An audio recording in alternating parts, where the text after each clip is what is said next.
Hello viewers, I'm Shifarao Nago. This is our weekly program, Close Up. In this session, we select two items based on the events that happened last week. The first one is about Equatorial Guinea's president's visit to Ethiopia, and the next one is on the 12th Nile Day.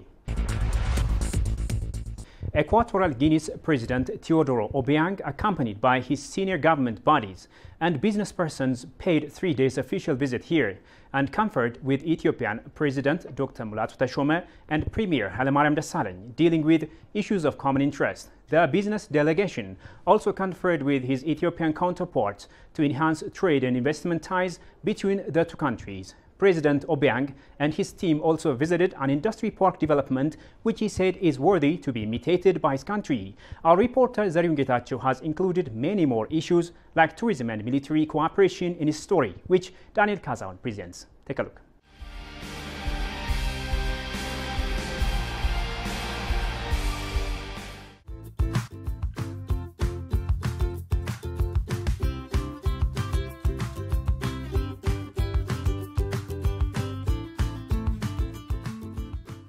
Ethiopia and Equatorial Guinea established bilateral relations in 1970.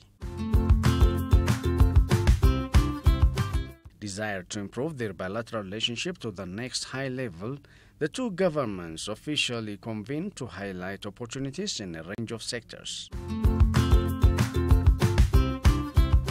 The 3 days official visit brought together senior government officials, business persons, military commanders, and other dignitaries of the two countries to look into means and strengthen bilateral relations of the two sides.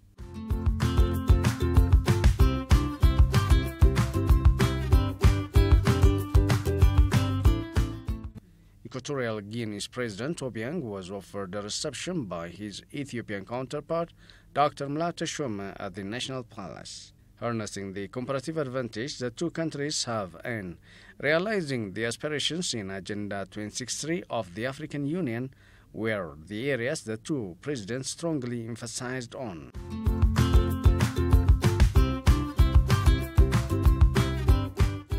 President Obiang also spent time with Prime Minister Hailemariam Desalegn and discussed a handful of issues.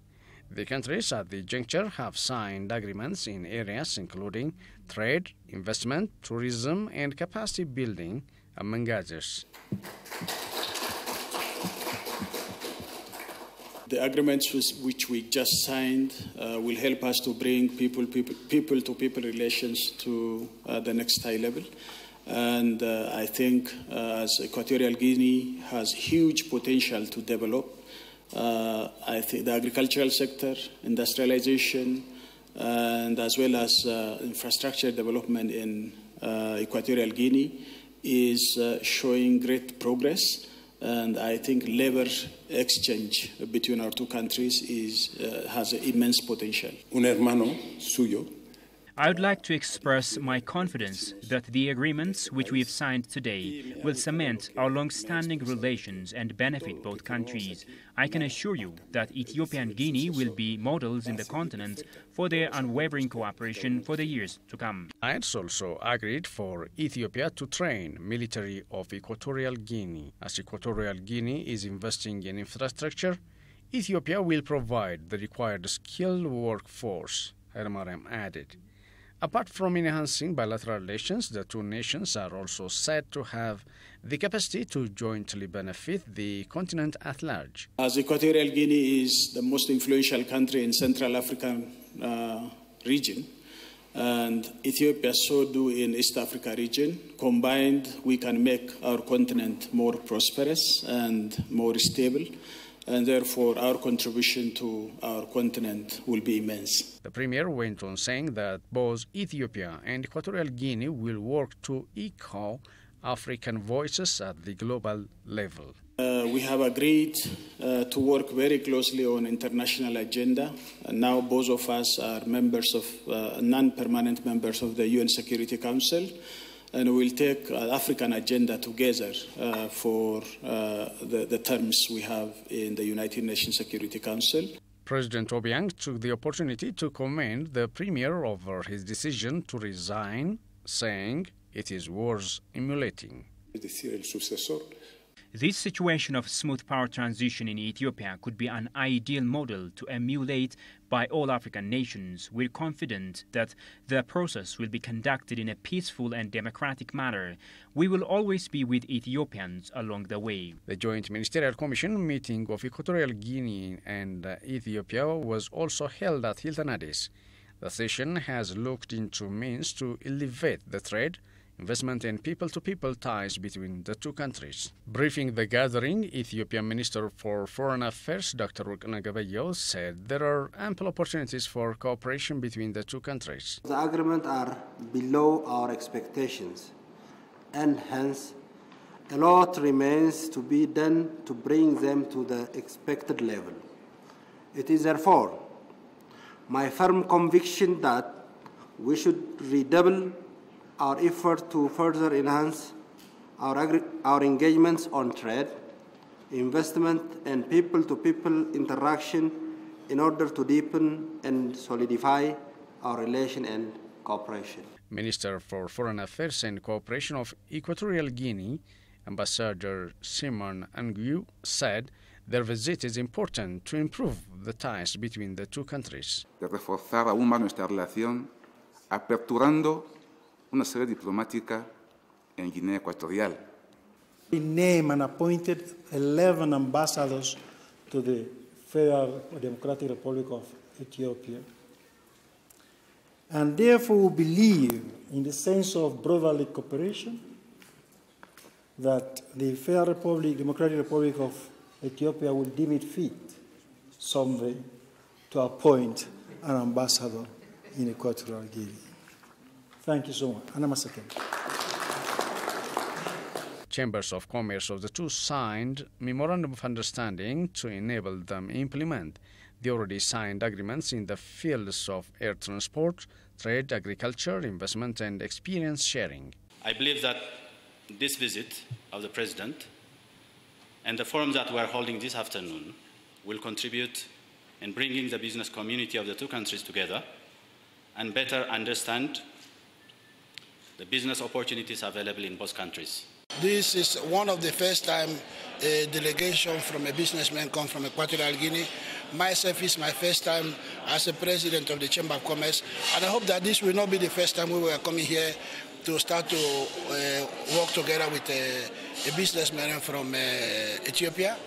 I hope Ethiopians also will come and visit to see what Equatorial Guinea do, because through the experience we have the two countries, each of our other can learn for one or other.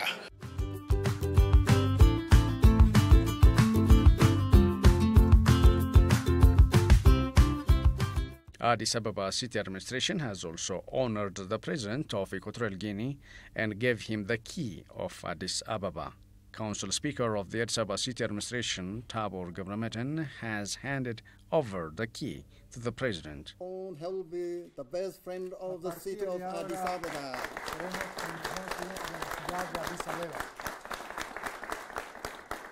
Friend of the city of Addis Ababa. The President reminded that he considered Addis Ababa not only as Ethiopia's capital, but the whole Africa.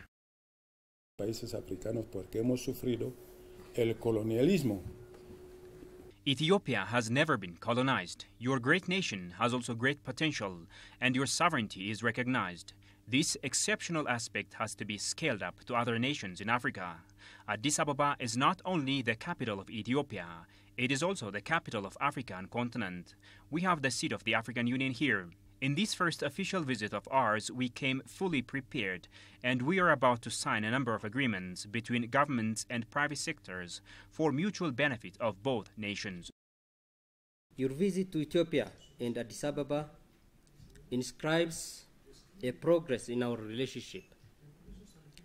The city government of Addis Ababa in particular, and the Federal Democratic Republic of Ethiopia in general, is very committed to work with your country. It is indeed an honor and pleasure to be with you this afternoon. I am also privileged to present the Addis Ababa City key on behalf of Addis Ababa City government to you, Mr. President. I believe that this will further strengthen the relationship between the two countries to bring them closer to achieve their intended common goals. Ethiopia is currently exporting flour products and oilseeds to Equatorial Guinea, while importing industrial goods and machineries from the Central African nation. Ethiopian Airlines is also urged to play a major role in all this cooperation of the two countries.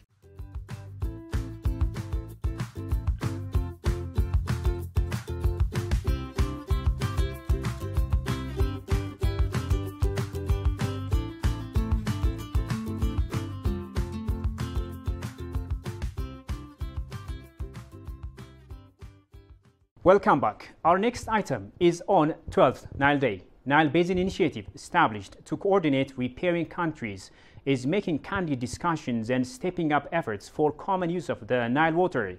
This year, the initiative has marked its 12th Nile Day here in African capital, Addis Ababa.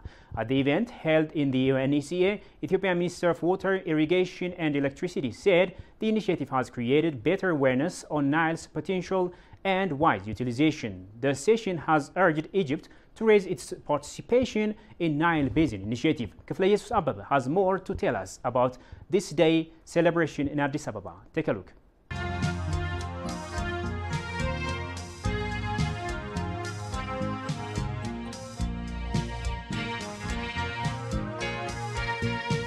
Water politics is a great concern in the Nile riparian countries. Many contentious issues were there since countries in the region couldn't see fair utilization of the resource for long.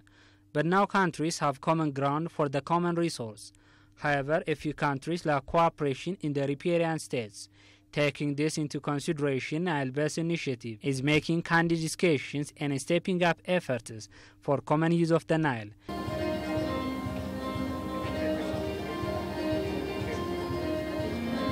This year, the initiative has marked its 12th Nile Day here in African capital Addis Ababa.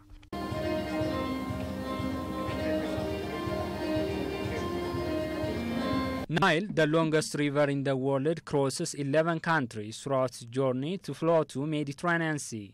People in these countries, consequently, are affected by Nile water resource. For long, Nile benefited people who live beside, with its fish resource and, most importantly, with its water resource to cultivate plants.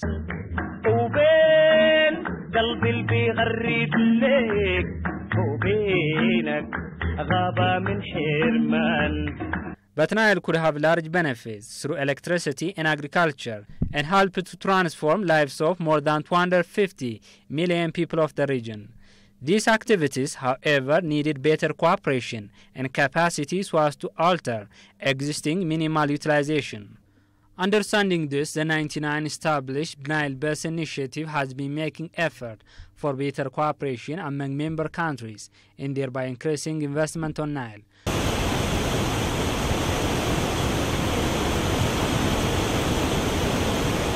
At the eve of the 12th anniversary of Regional Nile Day, Ministry of Water, Irrigation and Electricity said the initiative has created better awareness on Nile's potential.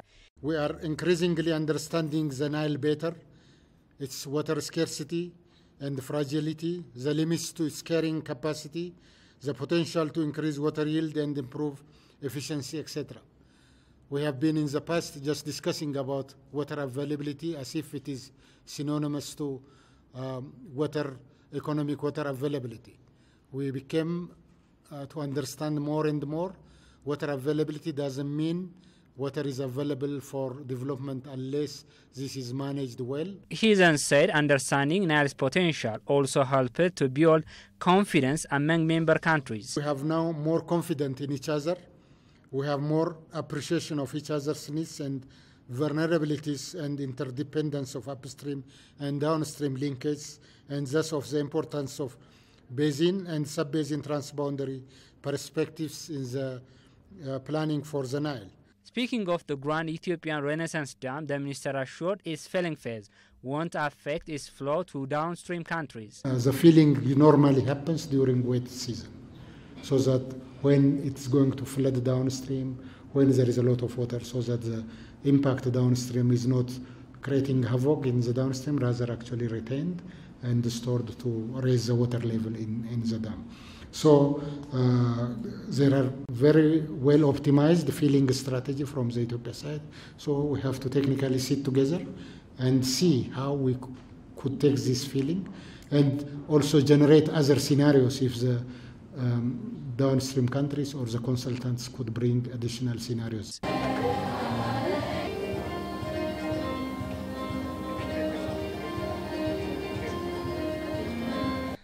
During the actual occasion of Regional 12's Nile Day, Ethiopian President Dr. Mulatu Teshome has called for efficient use of Nile waters to transform livelihoods of people in the region.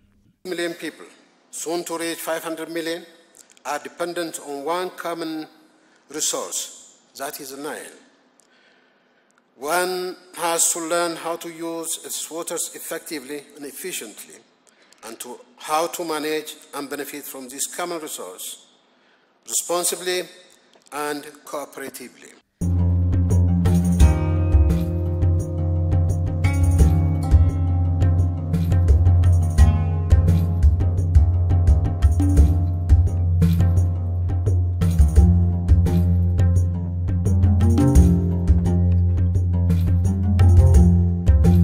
On the juncture, Egypt is urged to raise its participation in Nile Basin Initiative. As a Nile Council of Ministers Chair, I wish to call upon our sister country, Egypt, to reconsider their earlier position of freezing participation in the NBI and resume full participation. Egyptian representative Ambassador Abubakar Hafni appreciated the call and noted Egypt's conviction that constructive dialogue brings constructive outcomes. Egypt has committed itself fully to adopt the spirit of cooperation with the aim to maintain engagement with the sisterly Nile Basin countries and to collectively overcome all challenges in the basin. Other member countries commended efforts of Nile Basin Initiative for cooperation and effective use of Nile waters.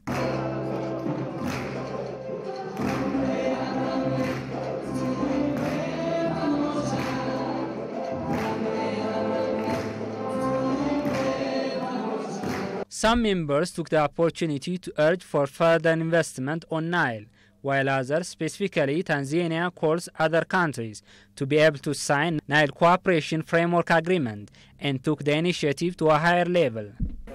The government of Rwanda remains highly committed to advance the Nile cooperation and will continue to support the Nile Basin Initiative as it is currently the only platform that brings together all Nile riparian countries to foster cooperation.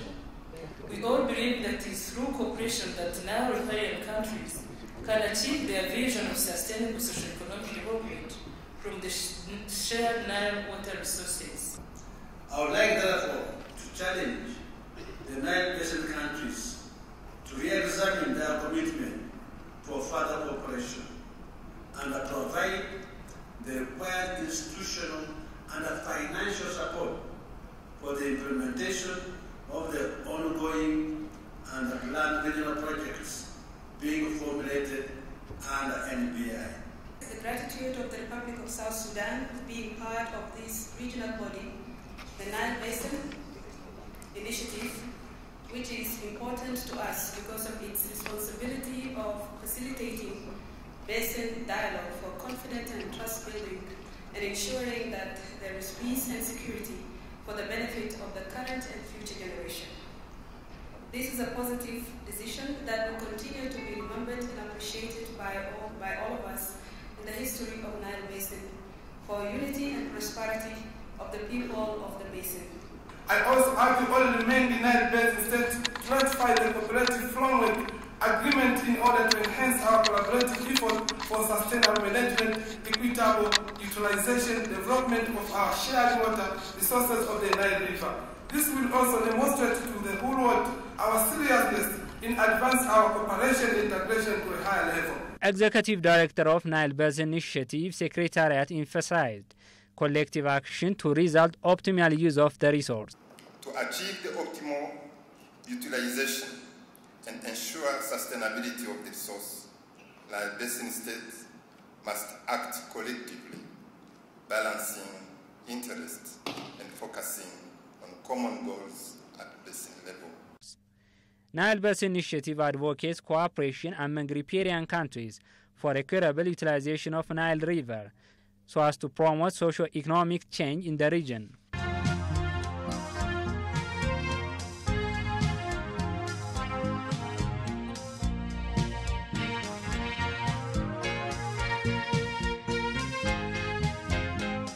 Under the initiative's support and guidance, various projects like irrigation, hydropower generation, and others are being assumed across the region.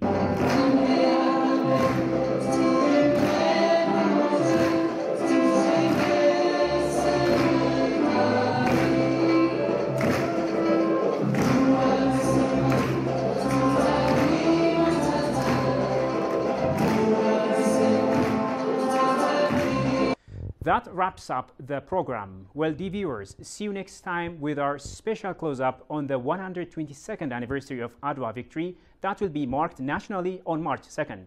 Till then, goodbye.